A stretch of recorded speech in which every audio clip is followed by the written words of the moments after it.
Good morning, 7th class. Bit up to yesterday, we have discussed about weather and weather forecasting. So today we are discussing about climate. What is climate? So weather record over a long period of time, says about 20 to 25, 20, 30 years. This is called climate. अगर किसी place का कुछ time तक weather 20 to 30 years तक weather same रहता है तो उसे क्लाइमेट का नाम दिया जाता है. Climate of the place is defined and the average weather condition of the place over a long period of time. मतलब कि किसी भी प्लेस की एवरेज वेदर, मान लो कोई भी प्लेस है, मान लो श्रीनगर है. श्रीनगर मोस्टली जो रहता है, अगर उसकी एवरेज निकालें तो वो कोल्ड रहता है मोस्टली. अगर मोस्टली श्रीनगर कोल्ड रहता है तो हम कहेंगे कि जो श्रीनगर का क्लाइमेट क्या है, कोल्ड है according to the average. So about 20 to 30 years की जब इन्वेस्टिगेशन के बाद, वेदर फोरकास्टिंग के बाद, जब साइंटिस्ट ये प्रिडिक्ट करते हैं, अनुमान लगाते हैं कि वहाँ का प्लेस का कि क्लाइमेट कैसा है, वो हॉट है, कोल्ड है, तो उसे हम क्लाइमेट के अकॉर्डिंग डिफाइन करते हैं. So what is climate? Climate of the place is defined as the average weather condition of that place. किसी भी प्लेस की क्या वेदर कंडीशन है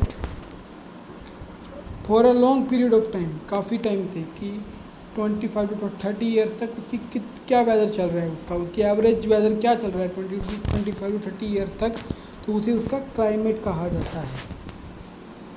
So there you can see in these tables the climate condition of Srinagar, Chennai, and here you can see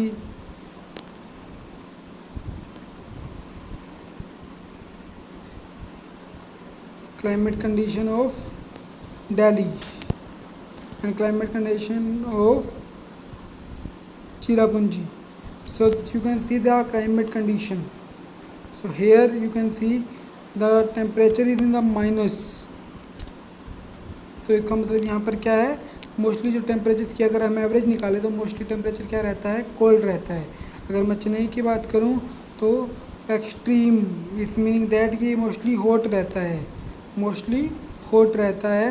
और कभी कभी तो जो हीट और ह्यूमिडिटी है वो काफ़ी हाई हो जाती है, तो ये मोस्टली हॉट कंडीशन में रहता है या फिर ह्यूमिड कंडीशन में रहता है.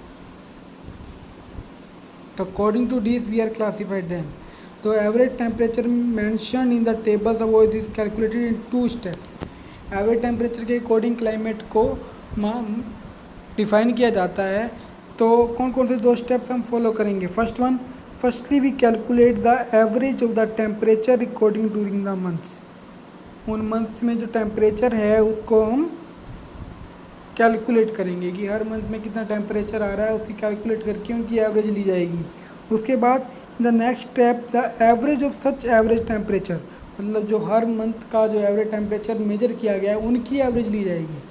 पहले तो क्या हुआ कि हर मंथ की में जो टेम्परेचर रीडिंग्स हैं उनकी एवरेज निकाली जाएगी. फिर उसके बाद जो उन सभी का जो एवरेज आया फिर उसका एवरेज लिया जाएगा. उसके according we will find the climate condition of the place.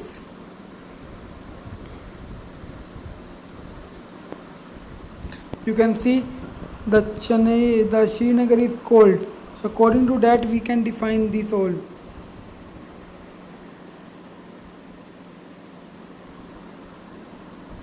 So now we are in the position of differentiate between weather and climate. So आपको कंफ्यूज नहीं होना है वेदर और क्लाइमेट में क्या डिफरेंस है. We will clear here. Weather is the current condition और the state of atmosphere of a particular place in terms of humidity, cloudiness, temperature, wind etcetera. Weather क्या है, किसी भी स्टेट की करंट स्टेट क्या है, करंट क्या चल रहा है, करंट उसका जो मौसम है कैसा है, कि वो उसमें ज़्यादा टेम्परेचर ज़्यादा है, उसमें ह्यूमिडिटी ज़्यादा है, क्लाउडिंग ज़्यादा है, वो टेम्परेचर उसका ज़्यादा बढ़ रहा है, तो उसके अकॉर्डिंग हम उसकी वेदर को डिफाइन करेंगे कि करंट कंडीशन है, अभी क्या चल रहा है. लेकिन क्लाइमेट क्या है कि पिछले 25 to 30 ईयर तक उसकी एवरेज क्या है, तो वो उसका क्लाइमेट होता है. क्लाइमेट होता है कि 25 to 30 ईयर्स तक क्या एवरेज है, और वेदर क्या है कि करंट कंडीशन क्या है, उसके अकॉर्डिंग हम वेदर डिफाइन करते हैं.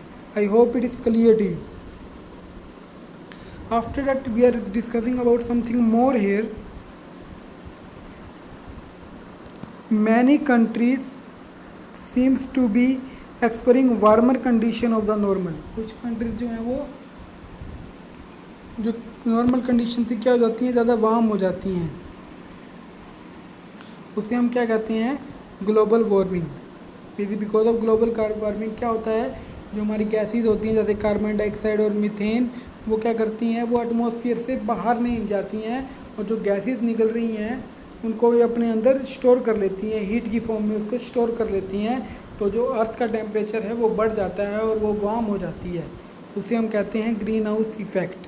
तो जैसे जैसे हमारे एटमॉस्फेयर में कार्बन डाइऑक्साइड की अमाउंट बढ़ती रहेगी या मीथेन की अमाउंट बढ़ती रहेगी, तो वो ज़्यादा से ज़्यादा हीट को अपने अंदर स्टोर करेंगी.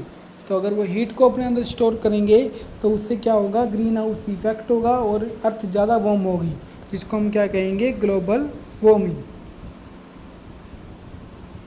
इसको क्या कहा जाता है, global warming. After that geographic facing affected the climate.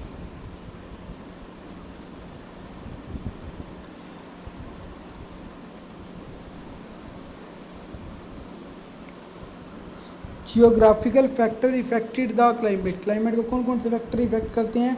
First one, latitude और डिस्टेंस फ्रॉम द इक्वेटर.